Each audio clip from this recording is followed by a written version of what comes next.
आहे की मनुष्य हा फक्त शरीर नाही, परंतु शरीरापेक्षा फार विशेष असं काहीतरी त्याच्यामध्ये आहे, त्याच्याजवळ आहे, जे मरणामध्ये संपत नाही. आणि शरीर जे आहे, संत पाऊल म्हणतो की हे एका तंबूप्रमाणे आहे किंवा घराप्रमाणे आहे, किंवा व्यक्ती जशा रीतीने एखादे ड्रेस घालते, कपडे घालते, त्याप्रमाणे ते आहेत.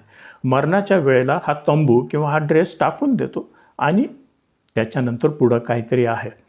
दुसरे करिंथ 5:1 आणि 2 यामध्ये संत पाऊल असं म्हणतो, कारण आम्हास ठाऊक आहे की आमचे पृथ्वीवरील मंडपरूपी गृह मोडले, तरी स्वर्गात आम्हाला देवापासून मिळालेले एक गृह आहे. ते हातांनी न बांधिलेले अनंतकालिक असे आहे. ह्या गृहात असताना आम्ही स्वर्गीय गृहरूप वस्त्र परिधान करण्याच्या उत्कंठेने कणतो. तर या ठिकाणी संत पाऊल काय म्हणत आहे की मरणामध्ये हा जो तंबू आहे, ज्याच्यामध्ये ती व्यक्ती राहते, तोच फक्त आपण सोडून जातो.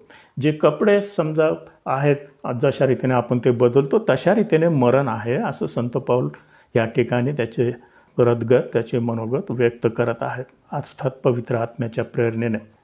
तर जो खरा व्यक्ती जो आहे, तो खरा व्यक्ती म्हणजे त्याचं शरीर नाही आहे. हा मुद्दा फार काळजीपूर्वक आपण नमूद केला पाहिजे.